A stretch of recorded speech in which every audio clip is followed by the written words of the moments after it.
হচ্ছে AGT live 24/7। This is AGT Live 24/7. গণমুক্তি পরিষদের general secretary এবং সভাপতির কাছ থেকে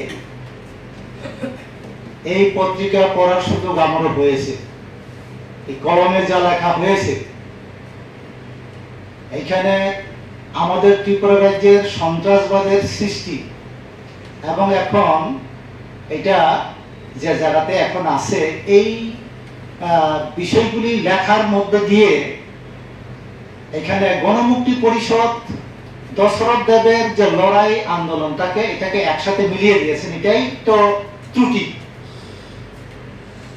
এখানে আমার আগে দুইজন যারা আলোচনা করেছেন পরিষ্কারভাবেই বলেছেন, গণমুক্তি পরিষদের লড়াই আন্দোলন এটা গণতান্ত্রিক আন্দোলন। এখানে শুধু ট্রাইবেলের আন্দোলন না, এটা বীরেন দত্ত ছিল এই আন্দোলনে যুক্ত এবং অপরাজিত অংশের মানুষও লড়াইয়ে যুক্ত ছিল।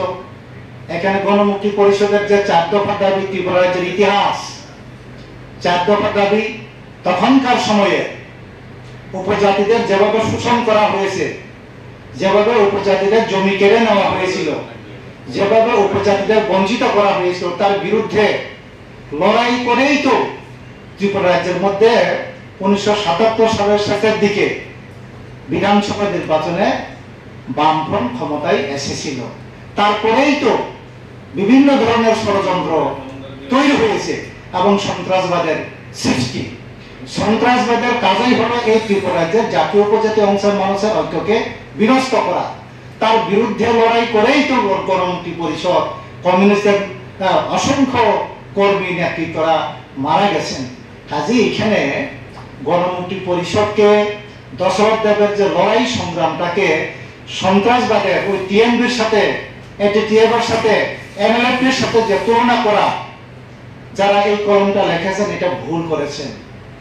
আমরা বিশ্বাস করি আগামী দিনে যারা নিজেদের হয়তো এরকম ভুল কিছু বুঝে এই ধরনের লেখা এটা দিয়েছেন, আমাদের এই সাংবাদিক সম্মেলনের পরে নিশ্চয়ই তাদের বোধোদয় হবে না দশরথ দেবের যে লড়াই সংগ্রাম, মুক্তি পরিষদের যে লড়াই সংগ্রাম, এটাকে সন্ত্রাসবাদের এই যে জাতীয় উপজাতির মধ্যে এখানে বিভেদ সৃষ্টি, সাম্প্রদায়িক যে লড়াইয়ের সাথে আমাদের জাতীয় উপজাতির ঐক্যের জন্য যে লড়াই, এটাকে এক করে যে দেখানো, এটা ভুল হয়েছে। নিশ্চয়ই তারা সংশোধন করে নেবেন।